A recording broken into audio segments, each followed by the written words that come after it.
to viewer discretion. We are here today to celebrate a man lawfully wedded to his wife, David Dennis. We're also here to recap, David had a wedding. No one else did. Well, they had weddings, but no one else that I do. We're going to talk about the Love is Blind finale. David, I got to start by congratulating you on your nuptials and shout out to our amazing commenters for all the love. It was a beautiful, I was there for the rehearsal, which was gorgeous, but the photos are amazing. Congratulations to you and your missus. Also, congratulations on calling this season like Big Bruce from episode 1. Episode 1, we called it. No one would get married. You were right. Do you feel happier about being right about that, or are you sad that no one got married? I feel right because it's the right thing to do. First of all, let's rewind. Let's rewind. We're not gonna. Yes, I did get married. It was the perfect weekend. It was the best. My wife is the best person ever. But I want to talk about one of the cool things, like Around the Horn, to us doing Love is Kind, to this is like the friendship, like friendships that you get. And for those, I would blow up your spot, Mina. Mina flew from LA to New Orleans basically for like 18 hours and hung out. And it was like one of the coolest things it was like really awesome to see you there. And it was really cool for you to do all of that. And it was nice. You were at the rehearsal brunch. Like, couldn't do the wedding because I was like, I planned a Sunday wedding during football season. So I knew it was not going to happen. But you still made it down and hung out, came down to Frenchman. And it was really, really cool. It meant a lot for me for you to do that.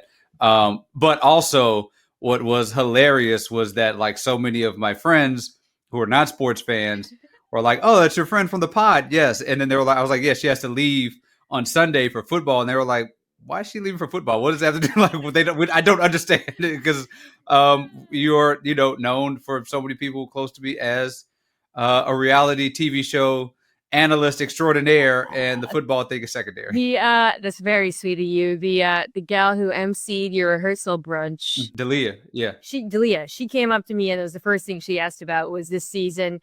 So I hope she's listening now because there's a lot to break down. Okay, even though nobody got married, maybe because nobody got married, I actually found this more compelling than other finales. I thought, the first one I had a feeling Ali and Anton wouldn't. Katie and Edmond, the whole time I was like, no way. And then she kind of sold me on it, like maybe. We'll get to that one. And then the final, I knew it was a wrap. Second, I saw that there was 8 minutes left, which I got to say, they should have probably flipped the order, I think, to make that a little bit more surprising. What did you think of that? The timing of the weddings? Yeah, usually. So we've seen a couple of wedding day couch situations, right? CMC. That's all I'm on that couch, I said. Right. There you go, right? Megan Fox, CMC, they had a couch thing. No, they agreed not to do it, I think, at Carowinds, right? Like on the wedding episode, I believe. Like right at the beginning of the wedding episode, after they went to Scarowinds, and had a good time.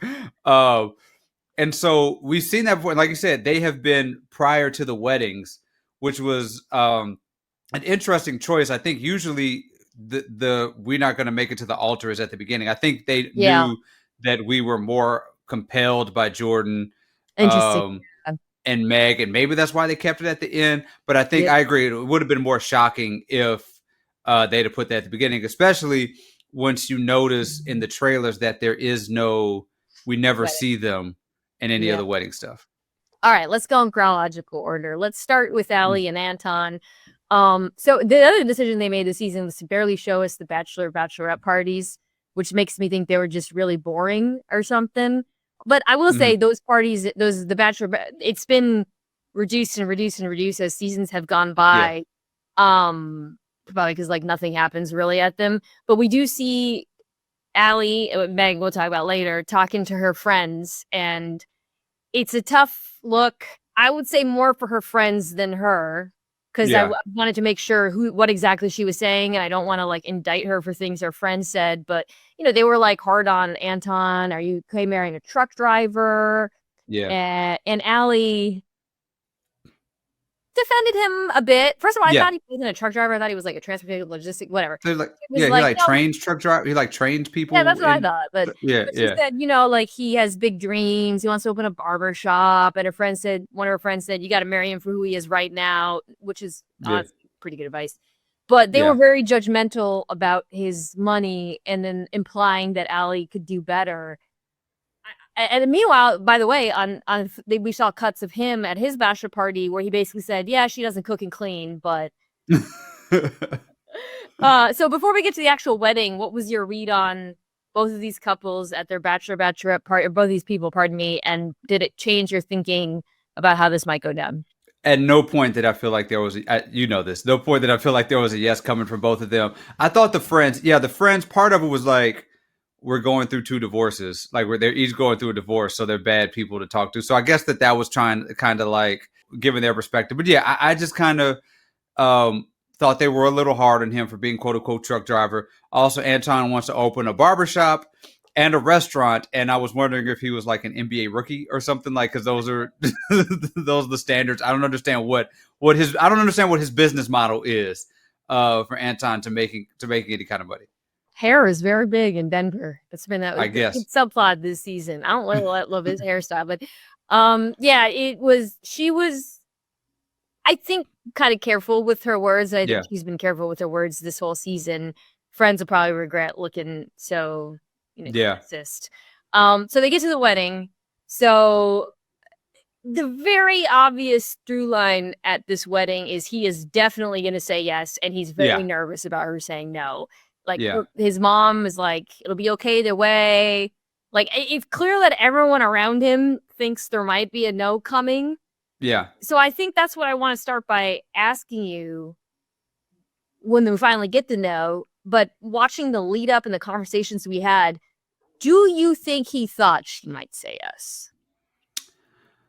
I think he was hoping that she was going to say yes. I think that I feel like there was either a conversation ahead of time or people were telling him, like, I think he was getting some sort of inclination that this may be a no. But, and I wonder if, given that, if he had not gotten that information, what he would have said, because he does look pretty good by saying yes and leaving it up to her to say no. Yeah.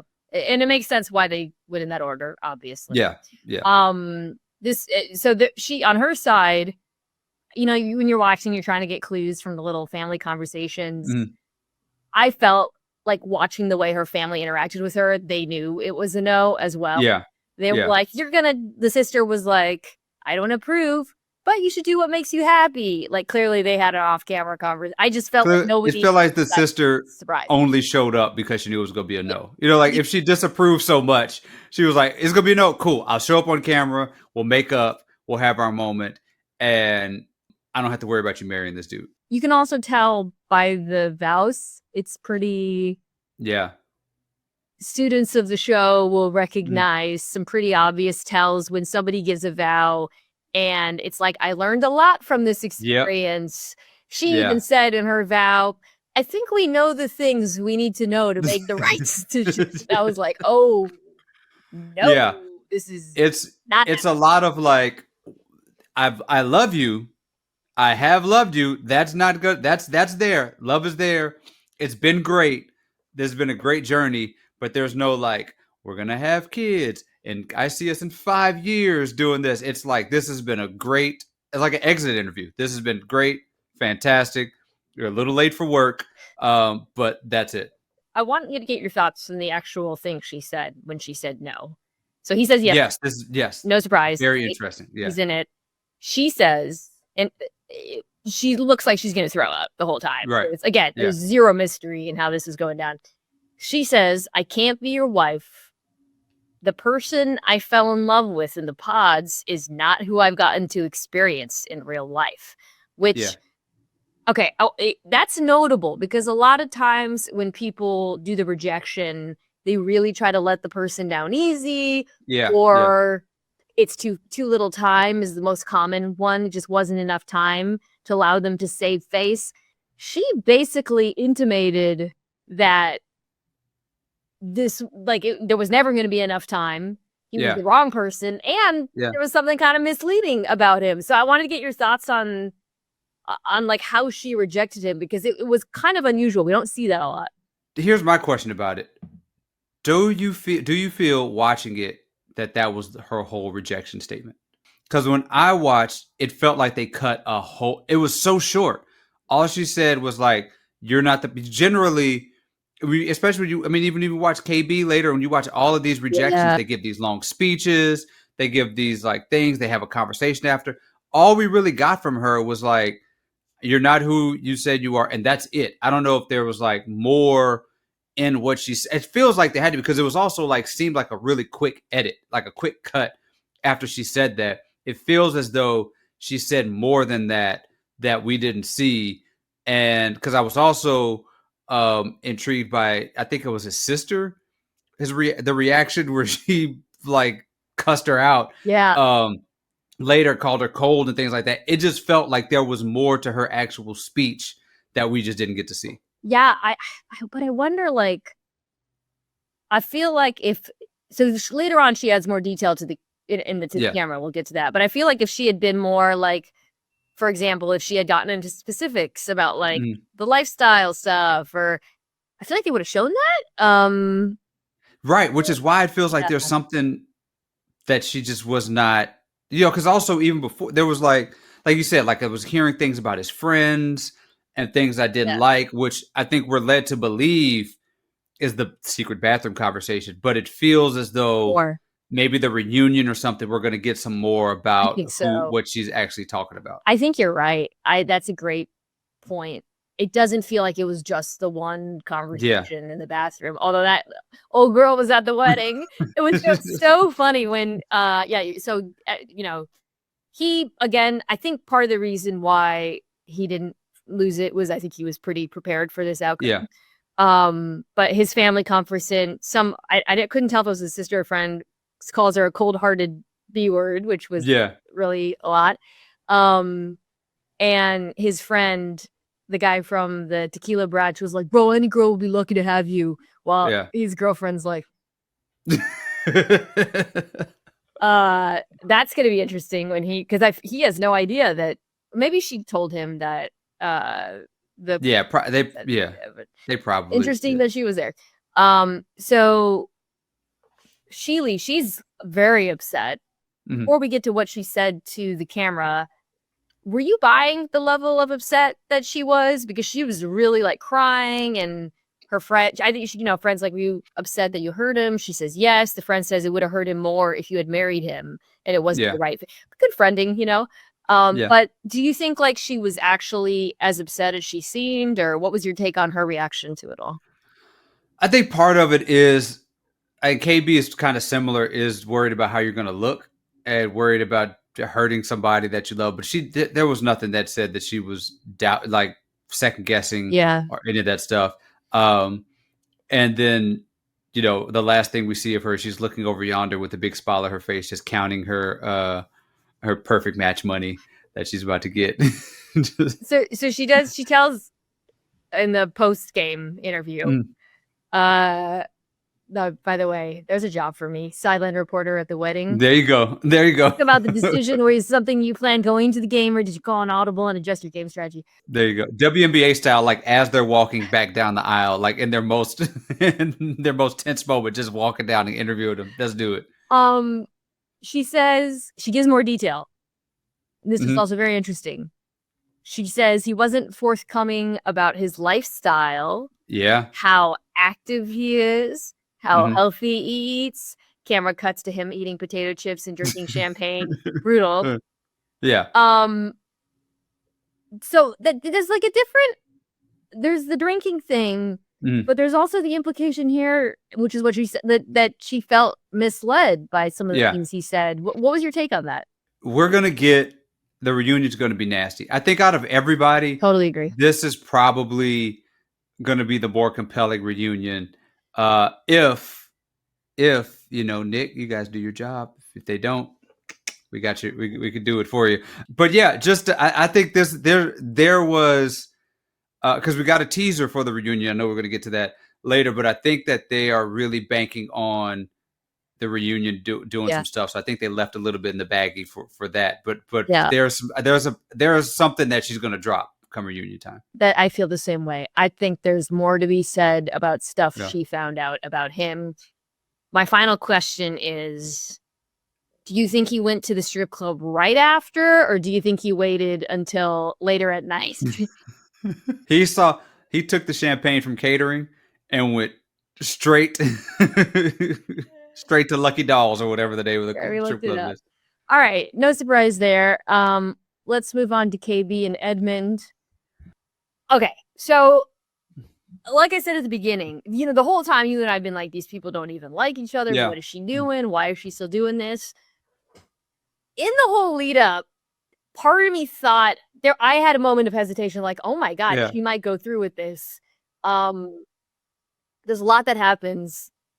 He makes it clear he's the yes. He says, I'm ready to make her my wife. I don't have cold feet. My feet are hot. Immediately starts crying. She says, I see a growing man, a healing man, a stubborn man. Her mom goes to Edmund's room, and this is something separate that we could talk about. He reveals that his dad is coming, who we haven't met. His mom is not, which he seems pretty upset about. He says his rollerblading community and his 5th grade teacher are there. The teacher comes, and I knew that this was gonna this foregrounding of this storyline was gonna make you feel some kind of way. The teacher comes, I forget her name, but they give a little bit of their backstory, which this is a callback, right? Because he alluded to this. He said in the pods there was a teacher who he felt saved his life, and he tells her, in this interaction says, she would help him, she would give him meals when he didn't have meals. She said, he taught her a lot, like to let kids dance before class and have fun, and she's so proud of him. She says he can call him mom too. I can't wait for Sandra Bullock to play her in the adaptation of this thing that they're doing. I hated it. I don't know why. It was like it sprinkled like something unnecessary. It made me feel even less like this should have happened at all. So I think that's the problem, because separate from the wedding, like take the wedding and everything we've seen out of him out of this. Yeah, it's beautiful that people are still in touch with their teachers. Yes, this woman clearly is a really good person who played a really important role in his life, and it's almost like if he had been in like a healthy relationship or this was a different show, I think it would have been. I would have been like, oh, this is like really touching because teachers are amazing. But I think to your point, there was something uncomfortable about seeing this storyline play in, knowing what was being set up for him. Yeah. Also, this kind of general infantilization around him, I guess. Yeah. So not to like, that was my read on it, where I was like, if this was happening in a different show and we were just I would actually feel really, if this were an actual wedding in which we knew that he was getting married at someone the end who loved of this, him. Yeah, right. Like this was just a reality show where you're marrying somebody and it's just a beautiful wedding and that's the end of it. And she shows up, this pulls at your heartstrings. This just felt like when you're watching one of those like a horror movie, and the guy's like, here's a picture of my kids, can't wait to go home and see my wife, and then the alien like bites his head off, and like that's what we were getting, and it was so drawn out, and it felt probably the most exploitative storyline that they've done in Love Is Blind. I think it's the context is the issue, because it was like, hey, remember that this guy went through a ton of trauma? Yeah. Well, he's about to get traumatized again. Well, let's revisit everything he went through in his childhood. And I think that's so you're watching that, and like your analogy is perfect. It was like a horror movie. It's like, I don't want to learn more about it. Yes, right. I want to feel worse. Right. Yeah, but it's not about the lady. She seems lovely. I think I want to be clear, like, and teachers are amazing. And she you know. And she probably has no clue that what the dynamic is. She doesn't know that she's going to go visit this dude she thinks is getting married to somebody, which is why I think of all the storylines we've seen, this is one I think where producers should have probably jumped in and said, like, Well, you guys get to the KB of it, and right, yeah, like, you guys, let's go sit in the couch and like hash, let's yeah, take this before we get there. one more thing about the teacher, she did say something, and it's been kind of a through line with him that I think just kind of made me learn a little bit more about him, or like get a deeper understanding of like what is the appeal, why would even KB like, she kept saying everybody loves you. Like when you Yeah. graduated, all like the bus drivers came or the cooks or something, like everyone who meets you loves you. And Yeah. I think after the rejection, somebody else said that to him. Oh no, she said that after the rejection. Pardon me. Yeah, yeah. Which was I will say I was glad she was there in that moment to help him, Yeah. or to just, give him some comfort. But like I just I felt so awful. Like this, I was like, this is a guy who's like been through so much, and he does have this like he's clearly like overcome a lot. And I don't know. Okay, so we should talk about the bike. So, and then when he pulls up to walk the aisle, she is there with him. He calls her by her first name. She's like, "Oh, you call me Jessie." It's kind of cute. So one of the great questions, I don't know if anyone had any odds on his presentation. Was any part of you surprised to see the return of the pick? Or not the return, it never left. It never left. The pick was there. I think, the pick was always going to make it. And then there's KB. And then, which there's been really divisive sort of conversation about KB, in part because of the very fair criticism of Edmond that came from the very beginning, right? With the not having sex thing and him in the bed and all that stuff. I do not know why KB walked down that aisle. That's the one criticism I truly have. Yeah. Because I know financially, maybe I've heard, you could correct me, that if they make it there's, maybe I'm wrong, I don't want to speak out of turn, but you didn't have to walk down the aisle. You could tell them before, I don't understand why she did it. And look, I don't want to speak out of two sides of my mouth and say it was fine for Ali and not for, but clearly this guy's different. Let's be real. And it's not infantilizing him to say so. It was very obvious for a long time. She walks him down. Her rejection was kind. She says he deserves someone who's 100% about her. They kind of, well, first, the sound he made when she said, viral. It's already viral. It is already a viral thing. It's rough. It's rough. It's a rough look for Em. It's the sound Lenny makes when I accidentally step in his tail. That was hard. Part of it is also like KB is a social worker. Yeah. And you see what this dude has going on. And like you said, maybe there's a situation where production, there's always these rumors about like, you have to get through a certain level, you have to walk through the aisle, but they've skirted that as of late because clearly we saw Jordan and Meg not do that. Yeah.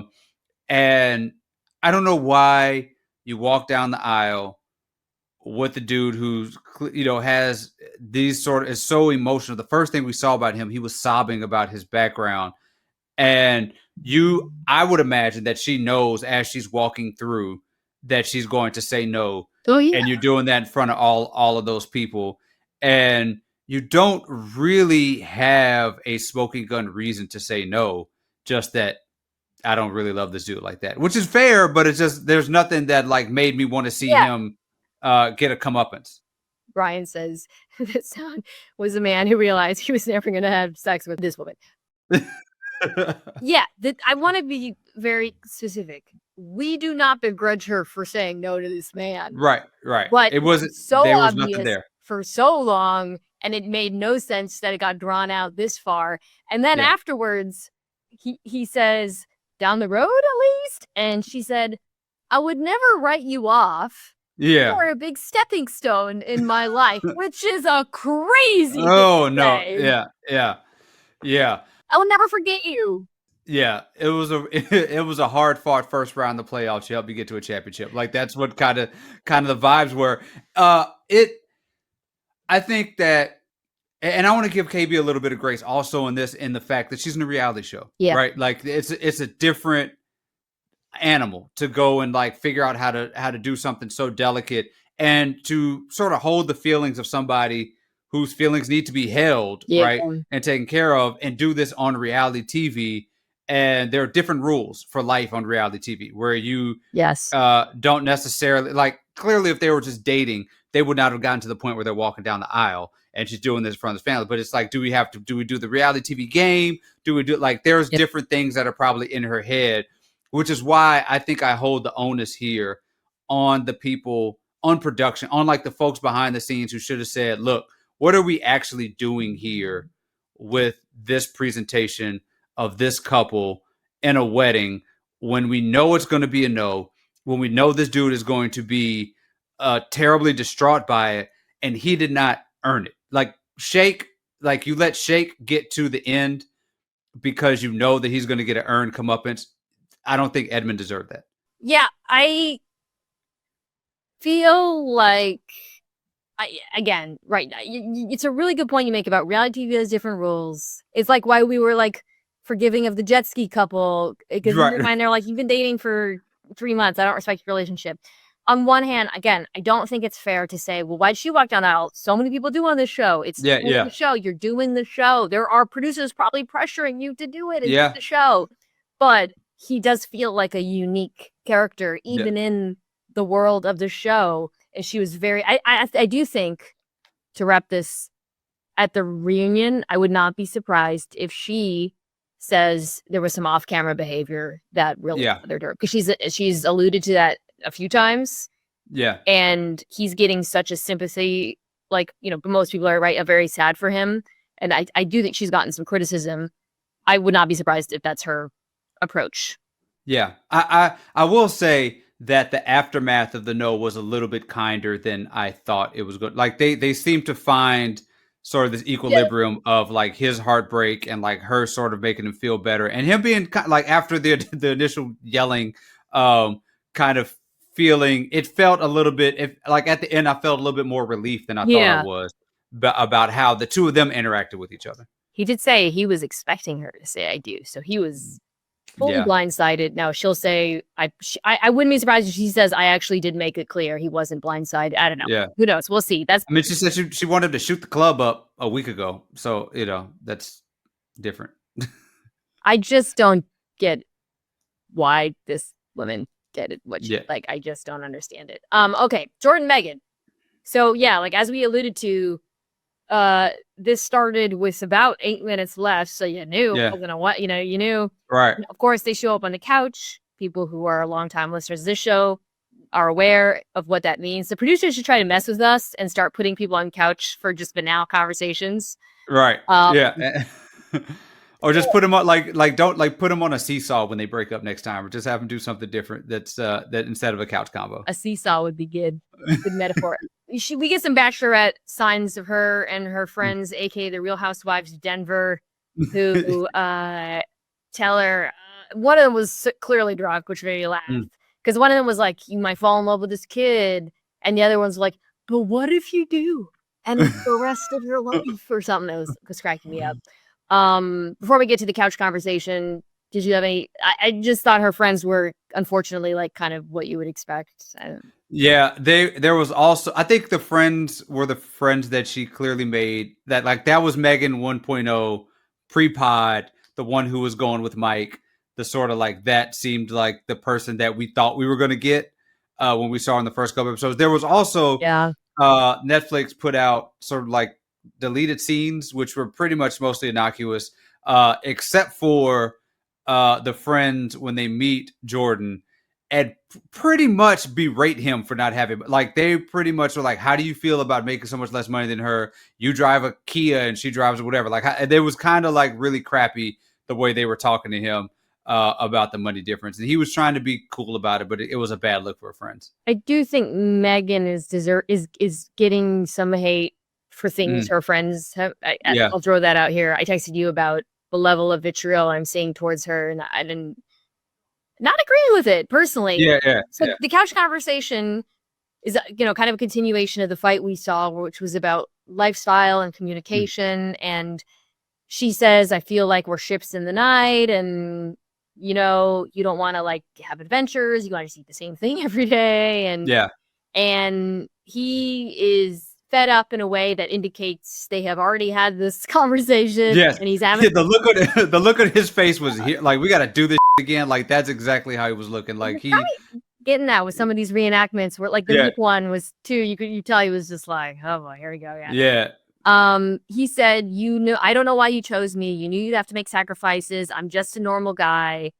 And she says, I have reservations about this. I'm not feeling how I should be feeling. She apologizes a lot for not having more compassion for him and his situation. He says, I don't have anything else to say, which again, okay. So I want to break this down, because the way I am seeing a lot of people react to it is this woman just dumped him because he's poor and he's a dad. Right. I don't think that's fair.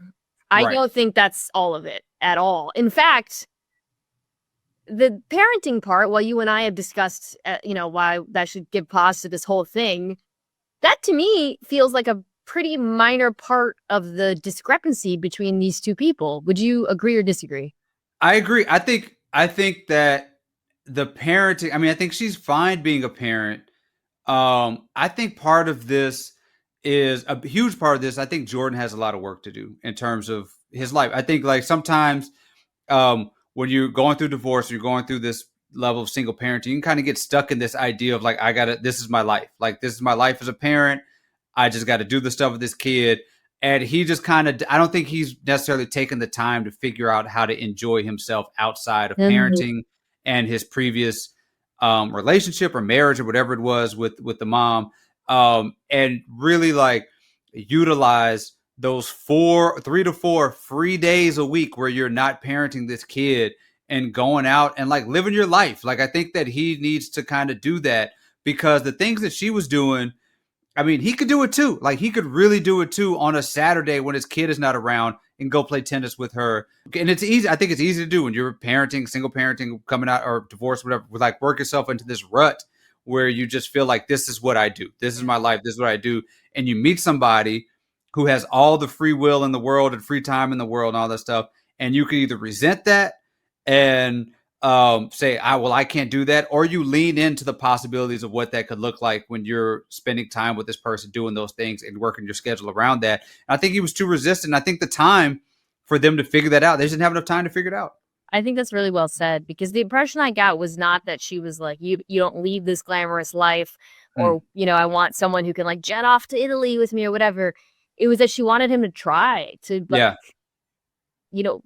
again, having new experiences and good conversations don't have to be expensive things. Yes. Yeah. And if he was trying, we didn't see it, because second day he got back to that city, he went straight into I'm working mode. I'm like, it just didn't seem like he was at all similar to the person we saw in the pods with her. In the pods, he was so like loose and and he seemed like he brought out fun out of her. He brought this like like sort of innocence and like childlike behavior out of her. And I think that's what she liked about him, because he was different from sort of these buttoned up billionaires and stuff like that. And they got there and he just kind of got boring, I think, a little bit. Yeah. Which with the money thing is like, what's interesting to me is like if you're thinking about like a marriage and you're combining resources and funds, right? And one person has the lifestyle of wealth that allows them to not work. Wouldn't that mean that both of you have enough money to not work? Like, does he need this job if he's making whatever, $100,000 a year and she's a millionaire? Like, does he even need to, like, I just think he was a little too like reluctant to change, like think about the possibilities that she was presenting to him. It also seemed like he was more exhausted from his job as opposed to being a parent. But I think he turned it into a lot about him being a parent, and I don't know if that was quite an accurate representation of the dynamic, especially because, as we've discussed at length, he is co-parenting in a big way. So it's not, I don't know. I mean, look, I guess I just like, he even afterwards, he said he thinks if he had more money, they would still be together. And I think that was a bad read on what went wrong here. I really do. I don't know. People are dragging her. Oh, you should have chosen Mike. Like, no, she shouldn't have. No, Mike is a jerk. He's a terrible person. I think that she made a wrong choice in Jordan, in the fact that some of the choice was like based on the trauma bond. Yeah. This thing with the kid, like she was enamored with that stuff. And again, I think it's timeline wise, like did not really anticipate what this dude was like in the real world, which you see in Love is Blind all the time. But I also think if he said my biggest regret was having her meet my son, right? Yes. Which you entered into a reality show in which you were going to be engaged with somebody after a few weeks, and then at the end of that, y'all decide to be married or not. Like, you, as a parent, decide to enter in a situation where you are going to introduce a woman to your child and say, this may be your mom in 3 weeks or whatever, a few weeks, maybe not. And we're going to roll the dice because we're on that. Like, that was kind of his choice to do that. And that's what you do when you enter in something called Love is Blind with a child. I have one question about him, but first, I felt really bad too. In her post game, she said she was questioning whether she would be cut out to be a mom at all, and that kind of broke my heart a little bit. Stay tuned for the reunion. No comment. Lips are sealed. I don't think. Look, I want to be clear. I think both of them were pretty adult in this breakup. Nobody was saying stuff that bothered me. I love that they ended it before the wedding. I think they were pretty kind to each other, honestly. But I think you kind of nailed it from the beginning, which you were like, this is not going to happen. It's not a relationship that should happen, which raises my final question. Should people with children go on Love is Blind? So I would say that I don't want to sort of constrict people's options in terms of like finding love just because they have children. But I will say that I do not see how it can work out. I just don't. It just seems especially if you young are, I think we're young children. If you have old children, it's like whatever. Right. Yeah. Like young children, it's just I just can't state this enough. How hard it is to integrate. Yeah. Like a blended family. And you're doing it in a short amount of time. That's the it's not people children should date, but this is the scenario. You got to make a decision. You got to make a decision. There's so much time. There's so many variables because there is a whole other human being. Like I could not have a partner that my children don't like. You know what I'm saying? Or doesn't get along with my children. I don't know how they parent. I don't know how they're like. And there's no way you can gauge that for somebody in a 3-week span, where they're not going to really be spending time with your kid because your kid's not going to be running around on the cameras all the time. Your co-parents, like, it just feels like it's a disservice to everybody involved to try to make this thing work on this format of a reality show. Yeah, I think that it is the format that is the problem for the parents with children. And it's like they're also, I don't want to paint with too broad a brush, because I think maybe there are people with children who have been dating for a while and are like more accustomed to that quick integration. I don't know. There might be other examples. I think we both agree that with Jordan, it wasn't that he had a child. It was that he hadn't quite, in our estimation, figured out the balance of being a single man and working a lot and having a child and whatnot. It makes me wish that EpiPen had found, like, it makes me want to go back and see what her integration would have been with her, because she was always very measured and clearly somebody who like still goes outside and knows what it's like to date and knows what it's like to go. So I think her kid was like, I think 10 maybe, or so, like a little bit older. So she'd been and I think she was a single parent for a lot longer. Yeah. So it makes me kind of wish that we'd have seen that, because it would have given us sort of a different perspective on what that looked like. But these two, I just felt like, especially for somebody like Megan, who I think really wanted to figure the parenting thing out, there just wasn't enough time. I do not think there will be any bad blood between these two people at the reunion. I think, you really? Because I've seen interviews where they've been really nice about each other. Okay, well I don't know. Like, I mean, I think Jordan is very careful about how he's perceived, but towards the end, I kind of felt like he was a little bit more angry at the time right away, but it's been a year. Yeah, it's been a year, maybe. Maybe there's a little bit of time, but yeah, immediately I was like, we might get like a heel turn from this dude who's mad about at the end. Yeah. But I saw an interview he did. They're doing so many interviews, by the way, which is kind of like we're learning a lot before show. Yeah. But anyways, he's been very complimentary of her and very kind about her, and that might also have to do with something she may or may not reveal at the reunion. But I don't think that one is going to be a source of much drama compared to the other two couples that we discussed. All right. Yeah. Final power rankings of the season.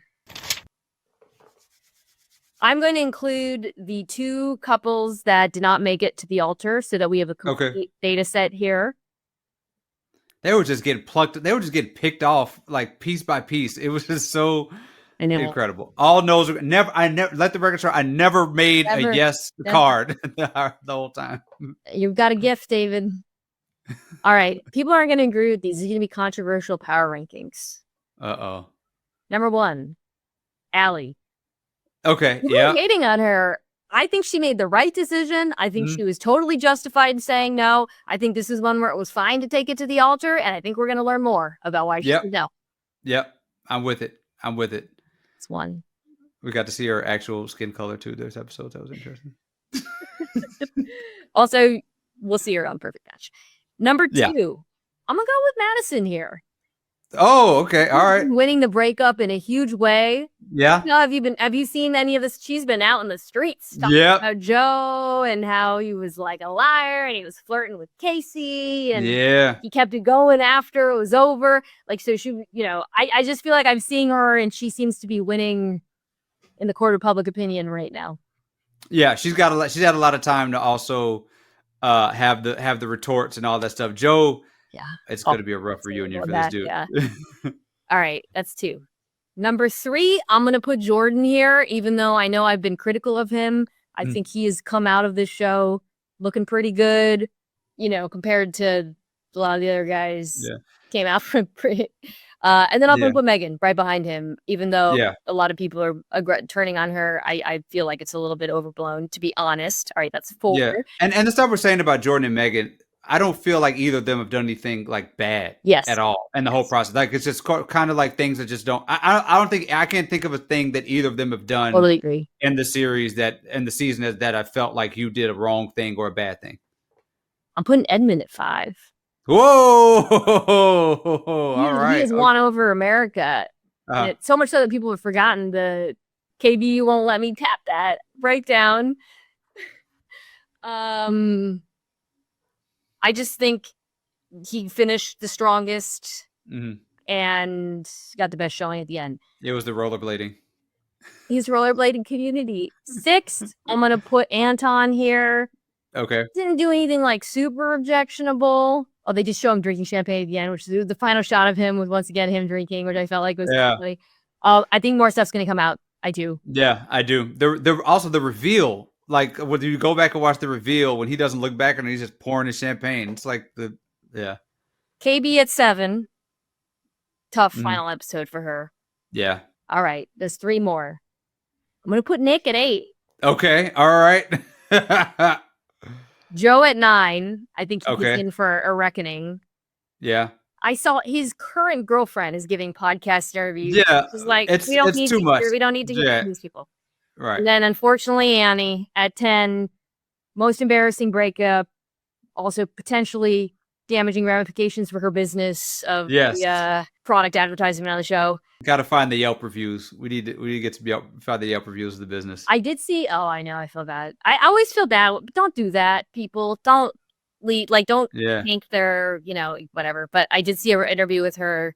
Her hair did look better, so she's yes, she's taking notes. I saw the hair was looking laid, as they say. So the reunion is next week. Yeah. So we will, of course, recap the reunion. Maybe we talk about Task too. We should. Week, I gotta catch up. There's a lot of people talking about it. A lot of people have been asking us to get into that. Open to new suggestions for other shows for us to talk about. We're gonna check out the TV calendar. But David, as we wrap, I want to ask you, what is the number one thing you'd like to see addressed at the reunion? Just some constructive tips for the existing hosts. Yeah. So I want to know why KB walked down the aisle. Yeah. I want to know about Jordan's previous situation, how his marriage stuff and all that. I want to know. I want to know so much about Joe. I want to know so much about Madison. Maz hasn't come to this. Madison, she's got it. Yeah. Receipts, preparation. Yeah. Which by the way, in the past, the women come with these alliances. Yeah, yeah. I could see some of the women revealing stuff about all of the guys, Joe, Edmond, Anton. I could see them. You didn't see off camera. Edmond did this or Joe did this. Yeah, 100%. The women do that. All the men. We're gonna see all of that. I want to know if Patrick and Casey and Patrick are gonna what's going on with that. Casey needs a full Nick. Don't let us down.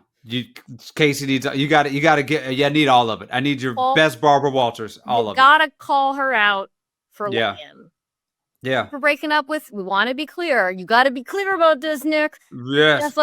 You're not calling her out for rejecting Patrick, but for lying to his face. And then when she says she's gonna say, "Well, I didn't want to hurt his feelings," then why did you continue lying? Right. Why'd you jump back on him at the end, do the double jump and kiss and walk off and make that man just take it. Yeah. All right. I also want to get more information on why Anna left, because that still remains. Yeah. Also, I'd love to know what happened to Blake. Yeah, Blake just kind of was out of there. Nick, Vanessa, don't make us redo the reunion via a couch because you dropped the ball, please. We're getting a little wig and right. That Brian did that demented Photoshop of us. It's coming back. I have a feeling it's coming back. All right. This has been Viewer Discretion. Please subscribe, rate, review, and audio. If you're watching on video, just do it to help us out.